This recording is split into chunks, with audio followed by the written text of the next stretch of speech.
Assalamualaikum murid-murid, selamat pagi semua. Apa khabar semua orang hari ini? Cikgu harap semua orang sihat, ceria dan bersemangat untuk meneruskan pembelajaran kita dalam subjek Bahasa Melayu.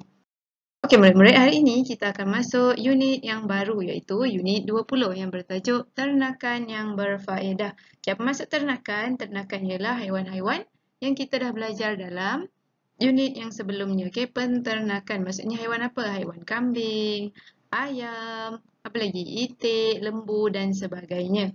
Yang berfaedah maksudnya yang bermanfaat. Kita boleh ambil dagingnya, kita boleh ambil kulitnya dan sebagainya. Objektif pembelajaran kita pada hari ini ialah di akhir pembelajaran nanti, cikgu harap murid-murid dapat membaca dan memahami petikan. Selain itu, cikgu juga harap agar murid-murid dapat mengenal pasti dan membina ayat tunggal. Okay, sebelum ini kita dah belajar tentang kata tunggal ataupun kata majmuk. Ayat majmuk pun kita dah belajar dan hari ini kita akan belajar lagi tentang ayat tunggal. Ayat tunggal ialah ayat yang mempunyai satu subjek dan satu predikat. Okey, murid-murid tengok di sini. Yang cikgu birukan ni satu subjek dan satu predikat. Okey, apa itu subjek dan apa itu predikat? Cikgu akan terangkan sekejap lagi. Baik, subjek bermaksud bahagian yang diterangkan. Okey, bahagian yang diterangkan. Kemudian predikat bermaksud bahagian yang menerangkan. Contoh ayat tunggal. Yang pertama, Hani pergi ke pejabat pos. Okey, tengok ni, cikgu dah warnakan Hani warna biru. Okey, ini ialah subjek. Maksudnya, bahagian yang diterangkan. Okey, pergi ke pejabat pos. Ini, warna hijau cikgu dah warnakan ni. Ini ialah predikat. Apa yang menerangkan apa yang Hani buat. Okey, jadi ayatnya ialah Hani pergi ke pejabat pos. Sama juga dengan yang nombor 2. Kakak suka makan kek. Okey, kakak ialah subjek dan suka makan kek ialah predikat.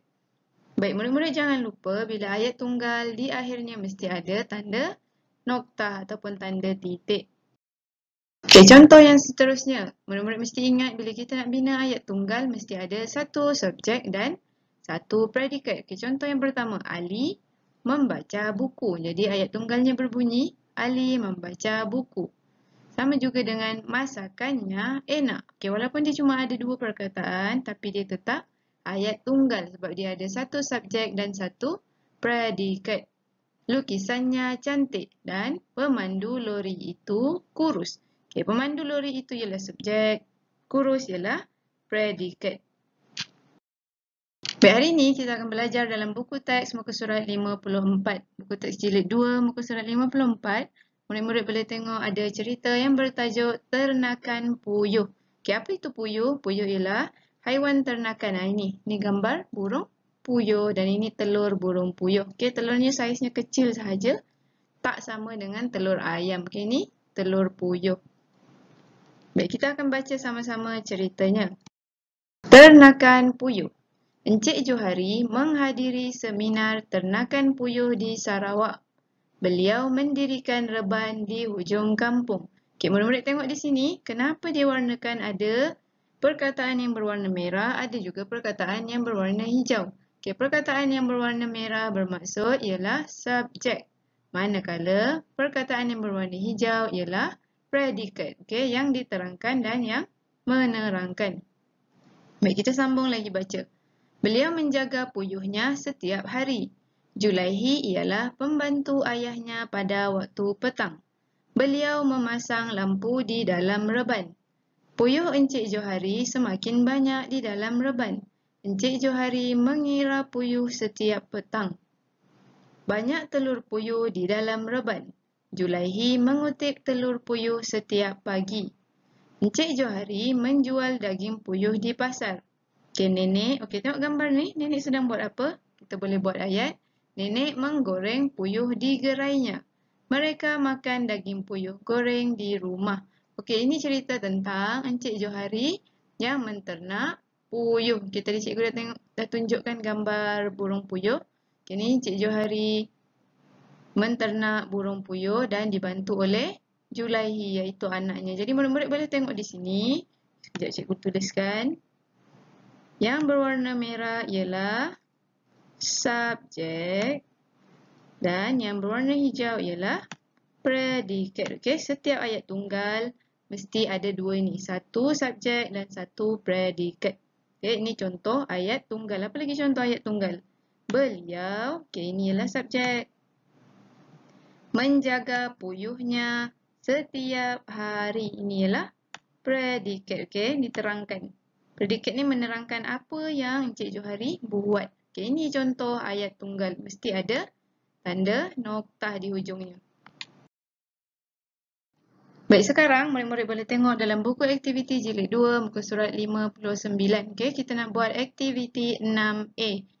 Jangan lupa tulis hari dan tarikh. Baik, arahannya ialah bina ayat tunggal berdasarkan gambar. Okey, sebelum kita bina ayat tunggal, kita mesti ingat mesti ada ayat tunggal mesti ada apa? Satu subjek dan juga satu predikat. Okey, baik tengok tajuknya ialah ternakan kuda. Jadi tulis di sini ayat tunggal. Tengok gambar yang pertama. Encik Basri menanam rumput di mana ni? Di kawasan lapang. Okay, yang kedua, Encik Basri sedang buat apa ni? Encik Basri memasukkan kuda ke dalam kandang. Okay, cikgu dah bagi contoh di sini.